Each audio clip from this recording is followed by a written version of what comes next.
오늘 은혜 받고 성취될 하나님의 말씀은 누가복음 19장 45절에서 48절 말씀입니다. 누가복음 19장 45절에서 48절 말씀, 제가 한 절 읽고 여러분 한 절 읽고 교독하겠습니다. 성전에 들어가사 장사하는 자들을 내쫓으시며 그들에게 이르시되 기록된 바 내 집은 기도하는 집이 되리라 하셔는 너희는 강도의 소굴을 만들었도다 하시니라. 예수께서 날마다 성전에서 가르치시니 대제사장들과 서기관들과 백성의 지도자들이 그를 죽이려고 깨하되 백성이 그에게 귀를 기울여 들으므로 어찌할 방법을 찾지 못하였더라. 아멘. 교독한 말씀을 가지고 성전의 본질 회복이라는 제목으로 말씀을 전가하기로 합니다. 옆에 분하고 인사하도록 하겠습니다. 성경적 성전을 회복합시다. 성경적 성전을 회복합시다. 지난주에 예수님의 눈물이라는 말씀을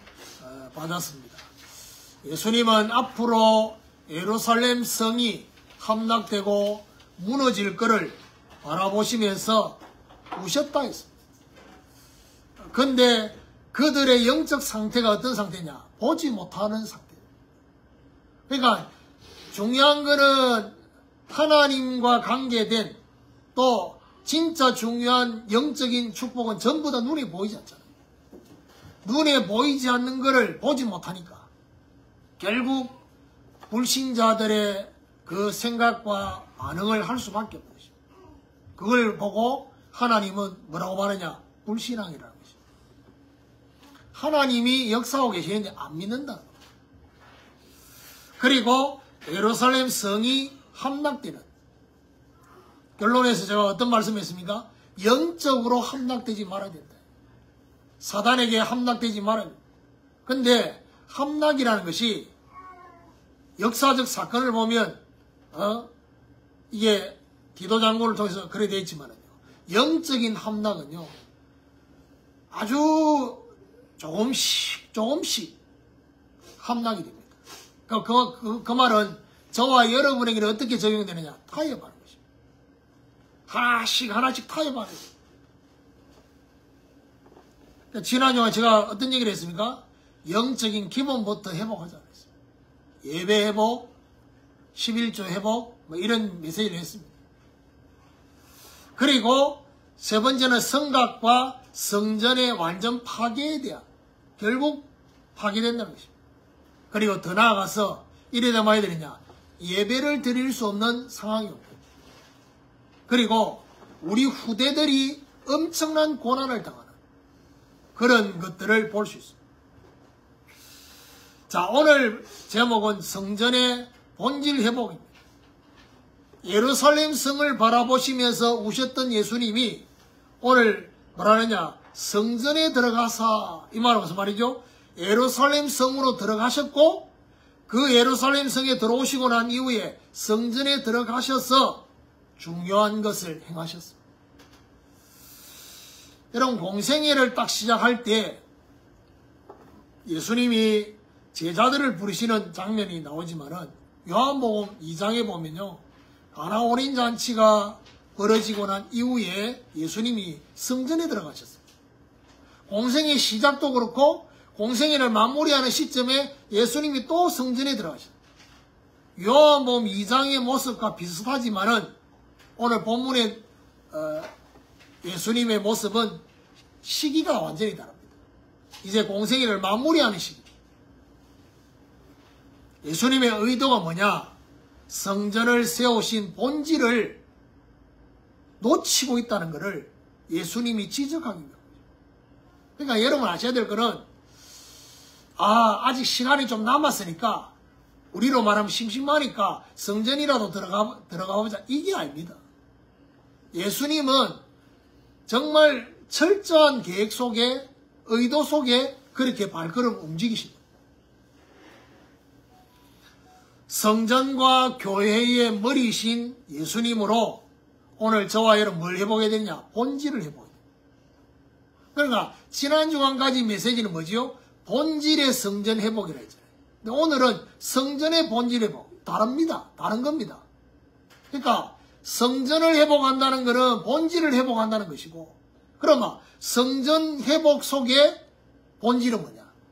그 얘기입니다, 오늘. 성전이 뭘 말하려고 하느냐? 하나님이 왜 성전을, 구약의 성막과 성전을 만들게 하셨느냐? 그 부분에 대한 중요한 답을 얻지 못하면 결국 유럽 교회와 미국 교회, 더 나아가서 이제 한국 교회까지 교회가 문을 닫고 후대들이 교회에 나와서 예배드리지 않는 이런 중요한 문제들이 생기게 됩니다. 그게 어쩌면 수순입니다. 왜요? 성전을 만든 이유를 모르기 때문에. 오늘 함께하는 제자교회가 예배드리는 처소 놓고 지금 기도하면서 정말 인도받으려고 하는데 이 부분에 대한 의미를 알고 기도해야 돼요. 자, 그럼 첫 번째로 첫 번째 성전의 본질이 뭐냐? 하나님과의 관계 회복입니다. 성전의 첫 번째 본질은 하나님이 구약의 성막을 만드시면서 뭐라고 말씀하느냐? 하나님이 찾아오셔서 만나주시고 거기서 말씀해 주시는 곳이 바로 성막과 성전입니다. 본질에 집중하지 않으니까. 누가요? 이스라엘 백성들이. 성전을 만든 본질에 집중하지 않으니까 어떻게 되느냐? 성전에 나오는 것이 습관입니다. 그리고 형식화 타성에 빠져버린 것입니다. 오늘 45절에 보니까 성전에 들어가서 장사하는 자들을 내쫓으시며, 여기 장사하는 자들이라고 되어 있습니다. 무슨 말입니까? 그들이 하나님 앞에 제사를 드리고 예배 드리는 데 필요했던 짐승, 쉽게 얘기하면 5대 제사, 그 제사 드리는데 그 짐승, 하나님께 드리는 짐승, 흠없는 짐승을 드리라 했잖아요. 그러면 자기 집에서 예루살렘 성전까지 이 짐승을 끌고 오면 분명히 이 짐승이 문제 생긴단 말이에요. 그러면 딱 하나님 앞에 이 제사 드리고 예배 드리는데 이게 흠이 있다 이러면 불합격인 거예요. 그럼 뭐 해야 됩니까? 다시 구해야 된다. 이런 것들 때문에 짐승과 그 다음 뭐죠? 성전세를 내고 그 다음 성전에 나름대로 이제 세금을 내는, 헌금하는, 이걸 환전해주는 장사를 낸 것이에요. 어디서요? 성전에서. 그런데 여러분 아셔야 될 거는요, 성전을 이용해서 자신들의 이익을 챙기고 있었어요. 누가요?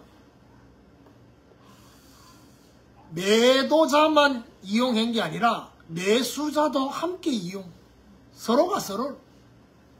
이게 어떤 의미냐? 지금 교회에 나오는 성도들과 또 지도자들이 서로가 서로를 이용하는 것입니다. 자기 나름대로의 그 복 받기 위해서 교회 아니라도, 아니면 절이라든지, 아니면 뭐죠?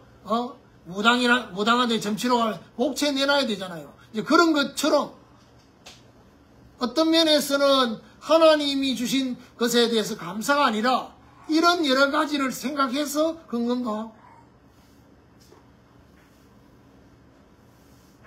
성전을 만든 첫 번째 이유가 뭐냐? 하나님과의 관계를 회복하는 것입니다. 근데 여러분 아셔야 될 게 뭐냐면요, 하나님과의 관계를 회복하려고 하니까, 잘 들으세요? 하나님과의 관계를 회복하려고 하니까 누가 필요하냐? 저와 여러분의 나름대로의 몸부림과 의를 가지고는 하나님과의 관계가 회복이 안 돼요. 그래서 구약에는 양을 잡고 피를 뿌렸다. 신약에는 그 어린 양 대신 예수 그리스도가 이 땅에 오셨습니다. 그래서 성전과 예수님 직접 말했습니다. 나는 성전, 교회의 머리가 된다 했습니다. 무슨 말이죠? 그 그리스도를 통해서 하나님과의 관계를 회복합니다. 하시다가 하신 말씀이지 않겠나라고 생각하면 안 됩니다. 이걸 조금 더 적용해 보면요.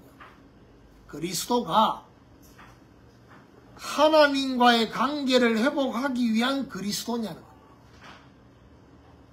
여러분, 지금까지 우리가 복음이라고 붙잡았던 예수 그리스도가 하나님과의 관계를 회복하기 위해서 붙잡았느냐?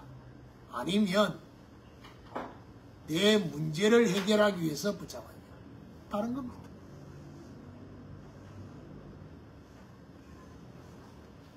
이 중요한 출발이요, 신앙생활의 전반에 다 영향을 줍니다.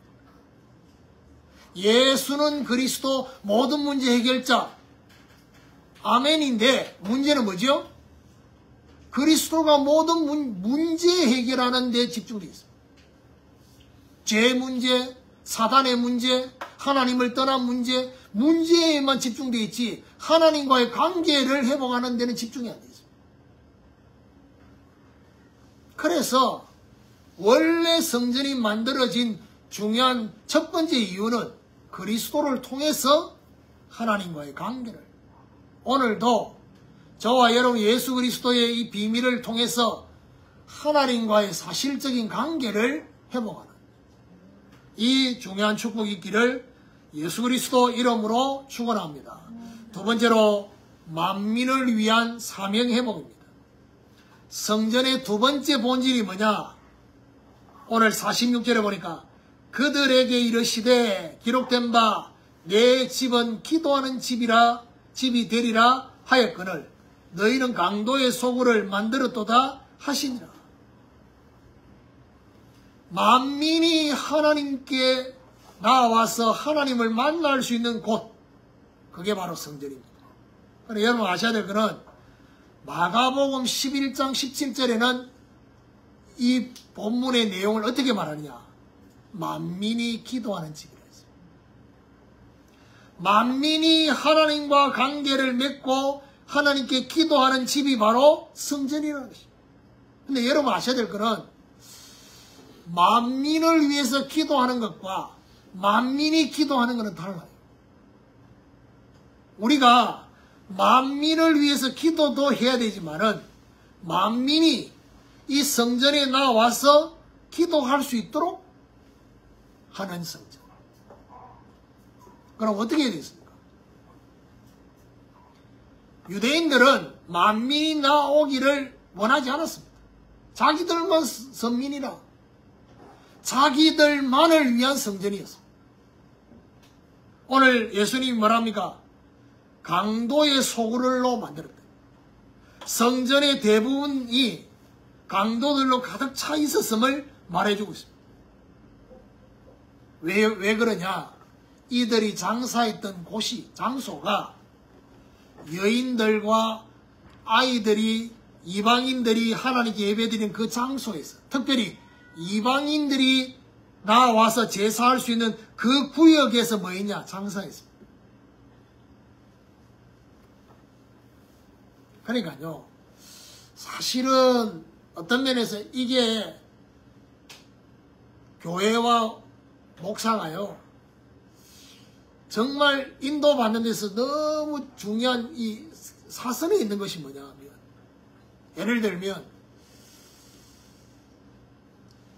이방인이, 불신자가 교회에 나와서 예배드리는 것을 쉽게 하기 위해서 교회 울타리를 허물어버린, 여기서 말하는 울타리라 말은 환경적인 것만을 말하는 게 아닙니다. 여러 가지 것들을 이렇게 울타리, 예를 들면 불신자가 나와서 하나님께 예배할 수 있는 것을 생각한다면, 더 나아가서 초신자가 하나님께 예배드리는 걸 생각한다면 어디 됩니까? 형식과 이런 것들도 이렇게 정의를 해야 돼요. 너무 많은 형식 때문에 진짜 하나님께 예배하고 말씀 듣는 데 집중이 안 돼요. 여러분, 인도네시아 우리가 캠프 가서 주일날 그 율리아나 목사님입니까? 그 교회 예배 드리러 성전은 얼마나 큽니까? 막 높이도 막 높아가지고 막 소리 막 울리고 막. 예배 시간에 순서가 많아요. 엄청 많아. 근데 설교하는 시간은 짧아. 이래 말하면 요즘 젊은 우리 청소년 학생들은 너무 기쁜 소식이죠. 설교가 짧다니까. 근데 그 지역에는 법이 뭐죠? 주일날 반드시 예배를 드려야 돼요. 그 지역이 기독교 그 지역이라. 그래서 아예 법으로 학생들이 무조건 주일날 교회 가서 뭘 받아야 되느냐? 목사님 사인을 받아야 돼요. 그래서 제가 그날 설교하고 끝나고 난 뒤에 뭐죠? 그 아이들 다 사인해 줬다니까.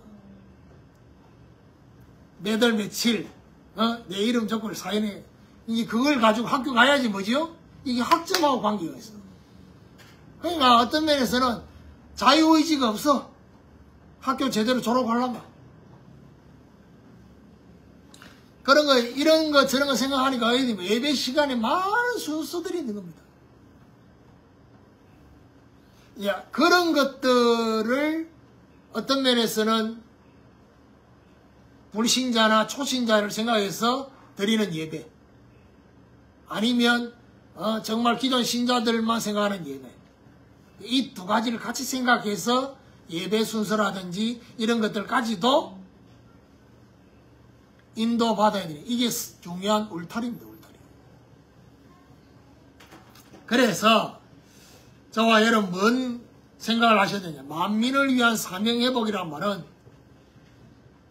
성전이 만민이 나올 수 있는 곳이 되어야 된다. 우리가 용산을 놓고 기도하는 이유가 뭡니까? 예, 해필이면 서울에서 가장 비싼 곳에 우리가 가야 됩니다. 한 번만 갔다 오고 나면 불신앙 충만해지는데 갈 곳이 없구나. 그리고 우리가 가지고 있는 형편으로는 절대 못 가구나. 이걸 뭐 절대 불가능이라는 것입니다.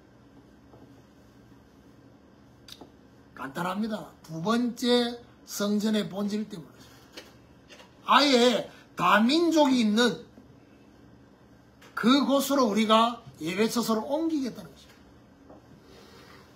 다민족이 하나님께 나아올 수 있도록 뭐죠? 준비하는 성전. 이게 두 번째. 세 번째 성전의 본질은 뭐냐? 하나님의 말씀 회복입니다. 하나님의 말씀이 제대로 전달되는 곳, 성전에서. 47절에 보니까 예수께서 날마다 성전에서 가르치시니 대제사장과 서기관들과 백성의 지도자들이 그를 죽이려고 깨하되. 여러분 뭔 생각을 하시면 되느냐 하면요, 구약의 성막에 하나님이 임재하셨잖아요. 성전에 하나님 임재하셨는데 지성소에 하나님이 임재만 하신 게 아니라 거기서 뭐 하시느냐? 말씀하셨다. 그래서 주일날 잘 들으세요. 예배를 드리는데 말씀이 없다? 찬양만 하고 간다? 예배 아닙니다. 성전의 본질이 아닙니다. 반드시 뭐죠? 하나님 앞에 찬양을 올려드리고 경배를 올려드리고 난 이후에 하나님이 저와 여러분에게 한 주간 동안 우리를 어떻게 역사하시고 인도하실 것인지 말씀을 들어야 됩니다. 말씀하시는. 그러나 이스라엘 백성들이 성전이 있고 회당이 있는데 여기서 주로 말씀을 했습니다. 겉으로 볼 때는 하나님의 말씀이 있는 것처럼 보였습니다. 겉으로. 이게 중요합니다. 성경을 들고 강론을 하는데 문제는 뭐죠? 이게 하나님이 원하시는 성경에 대한 강론이 아니면 어디 됩니까? 껍데기만 하나님 말씀입니다. 그래서 가장 중요한 게 뭐냐? 그러면 여기서 뭔 생각이 됩니까? 말씀의 본질입니다. 말씀이 뭘 말하려고 합니까? 그것은 바로 하나님이 행하시는 구원, 하나님이 행하시는 신앙생활, 이것을 증거하는 것이 말씀의 본질입니다. 무슨 말이냐 하면요, 인간 중심의 말씀이 아니라는 것입니다. 그럼 뭐 구체적으로 적용해 보면 자꾸 우리는 우리 중심적으로 우리가 이렇게 뭔가를 하면 하나님이 역사하시고 말씀 제대로 순종하면 하나님 역사하시고, 틀린 말은 아닌데 완전히 맞다라고 할 수도 없어요. 그래서 저와 여러분 뭘 하셔야 되느냐 하면요, 성경은, 하나님의 말씀인 성경은 우리에게 지키라고 주신 말씀으로만 받으면 안 됩니다. 지켜야 되는 게 맞습니다만은 그거는 두 번째, 세 번째입니다. 성경이 우리에게 말씀해 주려고 하는 게 뭐냐? 하나님이 이렇게 일하고 계신다는 걸 우리 알려주시는 거죠. 하나님이 저와 여러분에게 어떻게 일하시느냐? 구원을 중심으로 일하고 계신다. 그리고 하나님은 말씀을 주시고 그 말씀을 반드시 성취하고 계신다. 그것을 우리에게 알려주고, 여기에 대해서 뭐죠? 아멘 해야 돼요.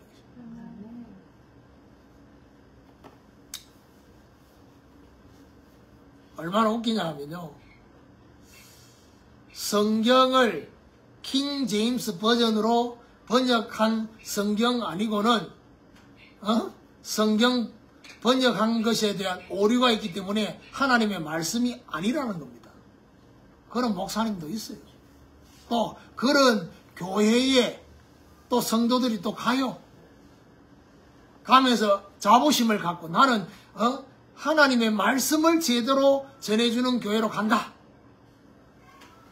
전에 제가 있었던 교회에 저를 추종했던 은사마 아줌마들이 있었는데, 그 은사마 아줌마들도 거기 갔어. 킹 제임스 버전 그쪽에.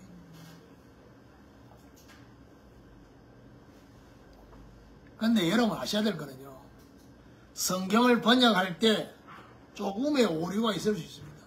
단어에 대한 해석. 근데 중요한 거는 뭐죠? 그 조금의 오류가 구원에 대해서 상당히 어떤 면에서는 변질을 시키고, 구원에 대해서 이게 안 맞다. 그러면 그 번역본을 받아들일 수가 없어요. 그런데 번역을 했는데 이게 구원에 대해서 이해하는 데 있어서 전혀 문제가 없다. 그러면 단어 번역한 게 조금 오류가 있어도 우리는 그걸 하나님 말씀으로 봤습니다. 목적은 뭐죠? 단어 번역이 잘 됐냐 못 됐냐가 아닙니다. 성경에서 말하려고 하는 가장 중요한 건 뭐죠? 하나님이 행하시는 구원입니다. 그리고 더 중요한 거는 성경에 등장하시는 하나님은 정확하게 말하면요, 하나님이 가지신 속성 전체를 다 설명하고 있지 않습니다. 하나님은, 성경에 등장하시는 하나님의 그 중요한 속성은 우리와 관계에 있는 하나님의 속성입니다. 그리고 하나님 자신이 어떤 분이를 알리고 있는 부분도 있습니다. 그러니까 하나님이 우리와 관계 속에서 공유하고 있는 그 속성을 보고 공유적 속성입니다. 그리고 하나님만 가지고 있는 속성을 보고 비공유적 속성. 그런데 더 정확하게 말하면 성경에 나와 있는 하나님이 하나님이 전부가 아닙니다. 그보다 더 큽니다.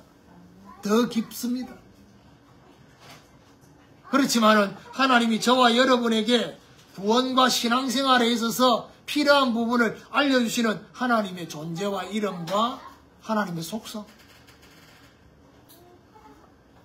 그래서 하나님의 말씀 회복이라는 말은 결국 뭘 말합니까? 말씀이 성취되는 응답을 말합니다. 뭘 봐야 됩니까? 말씀의 일하심으로 성취되는 응답을 봐야 됩니다. 그러니까 무슨 말이냐면 말씀 성취를 보기 위해서 저와 여러분이 뭔가 막 몸부림을 쳐야 되는 그게 아니라는 겁니다. 여호와께서 그 말씀하신 대로 사라에게 행하시고 말씀하신 시기가 되니까 사라에게 아들을 주셨다. 에레미야가 시대들에 갇혔는데 하나님은 뭐라고 말합니까? 일을 행하는 여호와, 그것을 지어 성취하는 여호와. 뭐하고 계신다는 겁니까?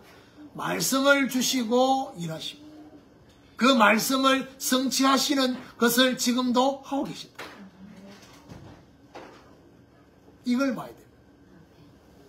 그래서 어떤 면에서는 구약 성경에 문자적으로 되어 있는 것들 때문에 저와 여러분의 인간의 의지와 인간의 순종을 말하고 있는 부분이 있다 보니까 그런 것들을 말해도 문제가 없는 것처럼 보여요. 그런데 중요한 거는 그러면 저와 여러분의 의지와 순종 이게 필요 없냐? 있습니다. 단 성령님과 함께하는 의지가 됩니다. 성령님과 함께하는 순종이 됩니다. 안 그러면 어디 됩니까? 이게 저와 여러분이 뭐가 되느냐? 의가 되는 것입니다. 그래서 문제가 됩니다. 결론적으로 성전의 본질 회복을 적용해보면 어디 됩니까? 오늘 47절 마지막 부분에 그를 죽이려고 꾀하되 48절에 백성이 다 그에게 귀를 기울여 들음으로 어찌할 방도를 찾지 못하였더라.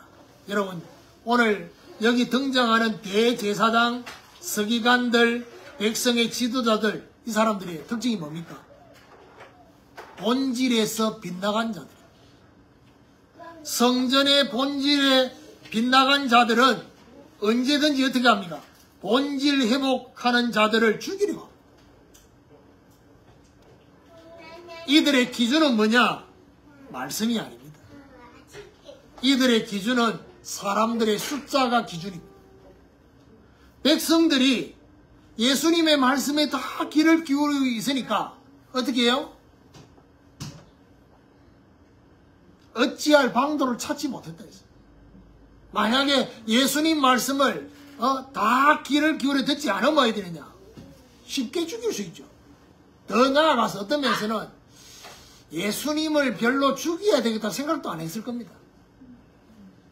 사람들이 예수님을 따라다니면서 병도 고침받고 어마어마한 메시지 듣는데 막 집중하니까 이러다가는 우리의 기득권을 빼앗길 거거든요.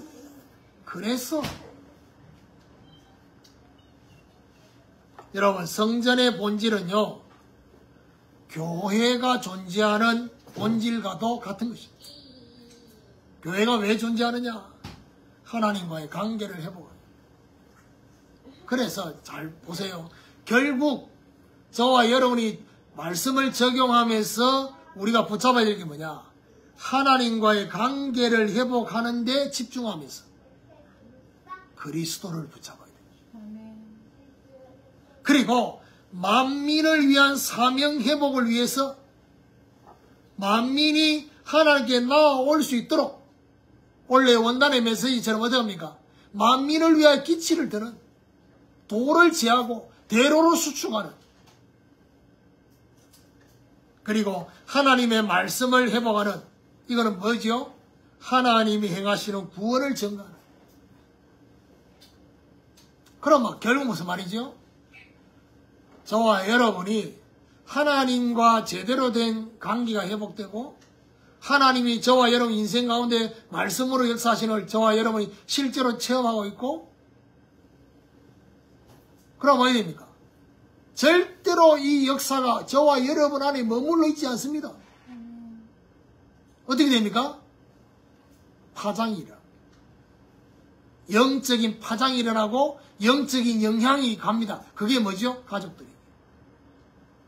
여러분과 관계된 인간관계 속에 이 파장이 일어납니다. 그럼 어떻게 됩니까? 결국에는 함께 하나님 앞에 나오게 되는 것입니다. 결국 하나님을 함께 예배하고 함께 찬양하는 그 역사가 일어나게 되는 것입니다. 이게 바로 뭐죠? 정상입니다. 대단한 게 아니고 정상. 워낙 비정상이 많아가지고 어느 정도로 많으냐? 원숭이 눈 하나밖에 없는 동네에 눈 2개 있는 사람 가니까 비정상이라고 하는 것처럼 성경에 등장하는 하나님의 사람들은요 대단한 게 아니라 정상적인 사람들, 하나님과 관계되니까. 저와 여러분 정말 2025년도는 뭘 해보게 되냐? 정상을 해보게 돼요. 비정상에서 정상으로 모든 부분에. 그래서 정말 영적인 파장과 영적인 확산이 일어나는 이런 역사가 있게 되기를 예수 그리스도 이름으로 축원합니다.